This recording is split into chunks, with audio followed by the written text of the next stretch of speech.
You're listening to the Messengers of Hope Mission podcast with your host, Bob Gardner. Today's podcast is brought to you by Glistening Glass. Glistening Glass is my company and is a residential window washing and gutter cleaning company. We service the northern Hillsborough and southwest Pasco County area. If you're interested in having your home windows or gutters cleaned, now is the time to call. 813-404-2300. That's Glistening Glass. Hey everyone, I hope you're having a great day. I just want to let you know today's podcast is going to be a little shorter and a little bit different because we are celebrating 10 years with Messengers of Hope on August 4th of 2024. That's right, Messengers of Hope Mission is 10 years old, and it is really hard for me to believe. Today I'm going to share a little bit about how we got started and some of the things we've done over the years. I am just in shock over what we were able to do over the last 10 years, and frankly, inconceivable what we have been able to do, and I just want to thank God for that because it is all due to God for that. But don't worry, I'm not going to get religious on this podcast. That's about it. I'm going to thank God for this, and I will continue to thank God throughout all the things that Messengers of Hope does. So without further ado, and to keep the podcast from getting too long, I will start with how we got started 10 years ago. 10 years ago, in August of 2014, man, I can't believe that's been 10 years, we had a group of people meet us at our house. Brenda and I got this started, and we invited some friends and family over, and there was probably about 10 or 12 of us here. I can't even remember everybody that showed up. But we got together and we made peanut butter and jelly sandwiches, and then we put together bag lunches, with a peanut butter and jelly sandwich, a bottle of water, a granola bar, and a bag of chips, and maybe a small candy bar. I can't remember exactly what we built, but we put that together. I think there was a banana in every single one of them too, if I remember correctly, because I really hate bananas, and I do remember not liking putting those in the bag. But it took us several hours, and that was on a Friday night, if I'm not incorrect. I could be wrong on that. It could have been a Thursday night. As a matter of fact, I think it was a Thursday now that I think about it. But if I looked at the calendar, I'd know for sure. But I'm not going to do that. I'm just going to assume that I have the right time frame. The only thing I know for certain is on August 4th of 2014. And we didn't really start out to create a ministry. We just started out by making bag lunches because we wanted to feed people in need. As a matter of fact, that first week, we didn't even know what to do with the bag lunches.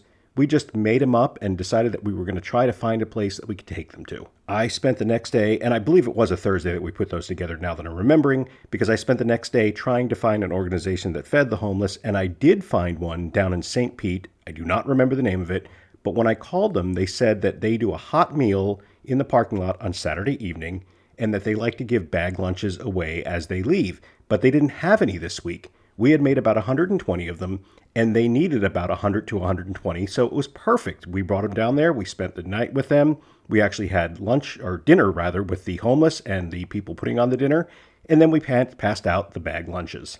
If I remember correctly, the ones that went down was myself, Brenda, her son Brendan, and my son Bradley. The four of us went down there.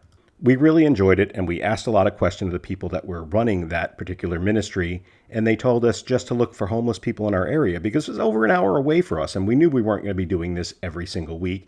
And in fact, they didn't need us to do it every single week. They had people that were doing that very thing. They also told us to hedge our bet a little bit. Don't make 120 every week. They said start out with 20. So that's what we did. The very next week on a Friday, we put together 20 bag lunches, and then Saturday morning, we went out. It was late Saturday morning, like 10:30, 11 o'clock, and we went out into Newport Richey because we knew that there was some homeless in that area, and that was where we were going to target. Well, we drove all up and down 19, and we didn't see any homeless, and then we went up and down Ridge Road, and we didn't see any homeless, and we didn't know what we were doing. We were really fumbling our way through this. So we did what anyone would do in this particular instance. We stopped at the police station and we asked them where the homeless were, and we told them that we were giving out bag lunches. Now, the officer that was behind the counter, to his credit, he told us exactly where the homeless was, but he did warn us that a lot of the police don't like when that is done, but he was not one of them. So he told us, and it was just about a quarter of a mile down the road near the Walmart on Ridge and 19 in, I believe it's Port Richey, actually. We found some homeless people in the parking lot, and boy, they were there. We actually found that there were some woods very close to there that they were staying in, and there was about a total of, I think, 12 of them altogether. But we had brought 20 lunches, and of course we gave them out to those people, and they split the extras, and we started going to that location every single week. After a couple months, we had earned the trust of the homeless people there. They are very skeptical of new people coming in because there's a lot of promises about, oh, we're going to do this all the time, and then they don't show up, or it causes trouble for them. It notifies the police where they are, and I'm talking about the police that don't want them there, and they lose their temporary home.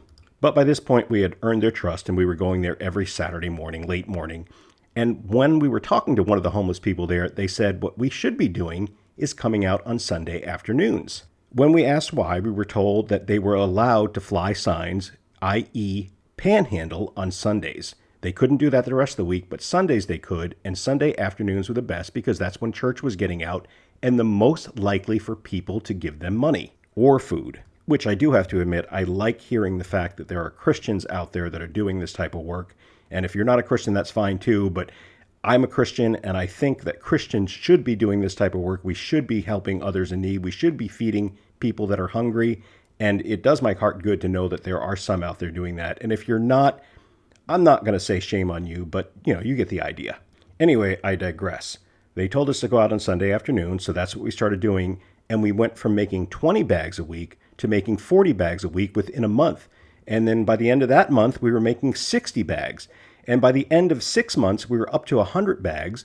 By the end of the year, we were doing 150 bags per week, bringing them to the homeless. And what we would do is we'd go to all these different locations, all up and down Highway 19, Little Road and Ridge Road, and a few other roads in between, I think even 54 and 52. We would stop at every major intersection, or even some of the minor ones that the homeless were panhandling at and where the newspaper sellers were, and we'd stop in a corner, grab enough bag lunches and bottles of water, and go from corner to median, all the way around until we got back to our car. We would spend about 30 seconds with everybody, maybe a minute, and then we'd hop in our car and go to the next corner. Now, this would take anywhere between 3, and by the time we were done and doing like 200 people, 200 bags of lunch every week, up to almost 7 hours. It was a long, tiring day. And of course, I've shared in another podcast about how we've switched from that type of ministry into having a food pantry, a mobile food pantry. And that's in another podcast, which if you're interested in looking up, it's called That's Bananas. That's season 2, episode 6, where I go into that. So I'm not going to go into that today. I've already done that. But everything I just shared was like our first year, maybe year and a half of what we did with Messengers Hope. And then we blew up from there. And I want to share with you what we've done in the month of July.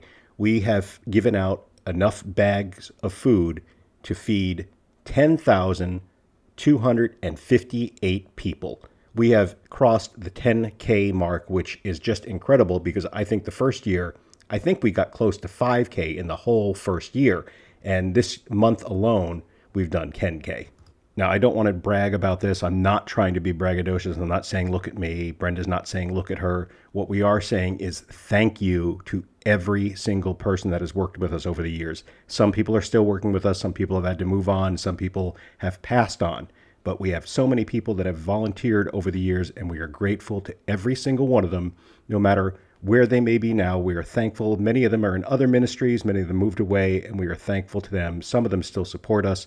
And thank you, thank you, thank you. I cannot say it enough. With that in mind, I do want to invite you, if you have volunteered or donated at any point in time over the last 10 years, we are going to have an appreciation lunch on August 25th of 2024 from 1:30 to 3:30 p.m. And we're going to be serving lunch, probably sandwiches or wings or something like that.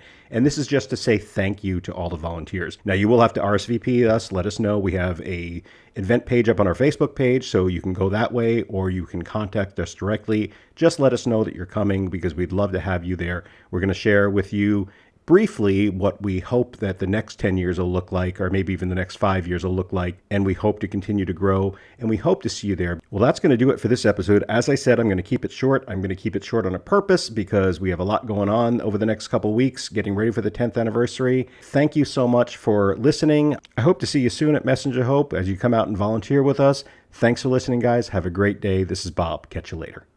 Okay, we've reached the point in the podcast where I get to make an appeal to you, the listener. Messengers of Hope is in need of volunteers to come work with us, not only at our various food pantries, but also at our warehouse in Odessa, Florida. We have all types of jobs for all types of people, everything from light cleaning to heavy stacking of boxes and sorting of food. Now, maybe you're listening, you're saying, hey, Bob, I don't live local, and it would take way too long for me to get onto a plane and fly there to come work for an afternoon. That's okay. I've got a plan for you as well. You can go to our Facebook page and find links for our payment portals. We have both Venmo and PayPal, and you can make a donation to Messengers of Hope that way. Still not enough? You can find our address and mail us a check, and we'll be happy to take that. Messengers of Hope is a registered 501c3 nonprofit, so any donations you make is 100% tax deductible.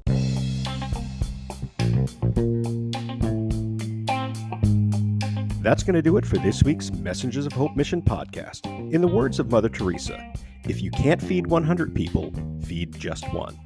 This is Bob Gardner reminding you to make a difference in our world today. See you next time right here on the Messengers of Hope Mission podcast.